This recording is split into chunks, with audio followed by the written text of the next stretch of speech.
कुल मिला के जो शुक्रवार को हमारे अभियंता श्री जिंदल साहब के संग मारपीट हुई थी और मारपीट के बाद एक औपचारिक कहें या फॉर्मल कहें छोटी मोटी बातचीत हो गई, ये मान लिया गया था। प्रशासन द्वारा ये माना जा रहा था कि भाई ये संभव हो गया है, ये मतलब सॉल्व हो गया है, जबकि ऐसा नहीं है।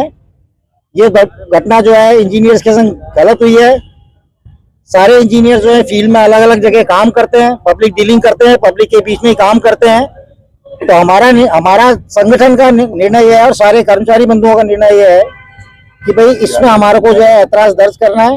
हम माननीय कलेक्टर साहब को ज्ञापन देंगे, हमारी मांगों का ज्ञापन देंगे, जिसमें हमारी एक तो जो भी दोषी थे उसमें मीडिया में सब में प्रसारित हुई है।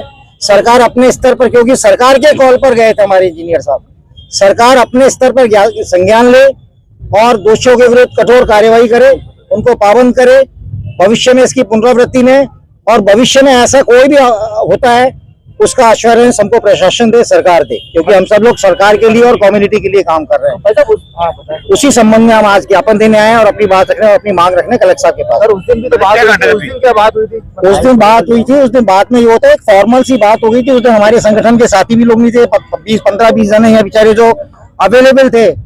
और एक तो विक्टिम थे ही जिंदल साहब, मानसिक तौर पर भी परेशान तो थे ही।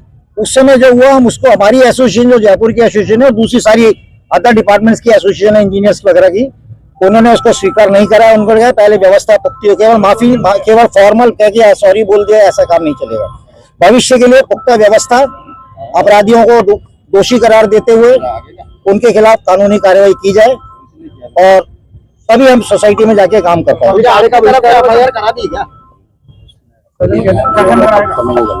और उसमें एक जो वर्जन दिया था, भाई दोनों पक्षों ने के बीच में गलतफहमी हुई है और दोनों ने अपनी गलती मान ली और आपसी सहमति बन गई है। भाई इंजीनियर पक्ष की तो गलती थी कहाँ? इंजीनियर पक्ष तो प्रशासन के कॉल पर गया था वहाँ, क्यों नहीं उनको पूरा प्रोटेक्शन दिया गया? और क्यों पुलिस जाब्ते की मौजूदगी में, वो तो पहले से उग्र थे, तो ऐसे में हमारे इनको शहीद होने के लिए क्यों भेजा गया? सब हमारा रोष ही है। सर क्या एफआईआर क्यों नहीं दर्ज कराई फिर अभी तक आप लोग? एफआईआर देखिए, एफआईआर दर्ज क्यों कराएंगे जब प्रशासन के कॉल पर गए? सारे एविडेंसेस दे रहे हैं, आप लोग मीडिया वाले ही दे रहे हैं सारे एविडेंसेस। प्रशासन क्यों नहीं संज्ञान लेता? कानून तो कानून के तरीके से, कानून में ये भी है सर, इस मामले में एफआईआर क्यों नहीं दर्ज कराई? कानून ये भी कहता है कि जब भी कोई प्रशासनिक व्यवस्था में किसी तरह इस तरह के उपद्रव या कुछ होते हैं, बाइट्स और उसके मीडिया के जो अपने वीडियोज होते हैं, उनके हिसाब से प्रशासन अपना वो करता है, अपना संज्ञान लेता है। हमारा निवेदन ये है कि हम सब सरकारी आदमी हैं, प्रशासन संज्ञान ले। उस दिन मतलब क्या आश्वासन दिया गया था? बस कि नहीं हो गया, दोनों पक्षों ने अपनी गलती मान ली है, माफी मांग ली, ये कोई बात नहीं है। ये बात, इस बात से हम लोग सहमत नहीं।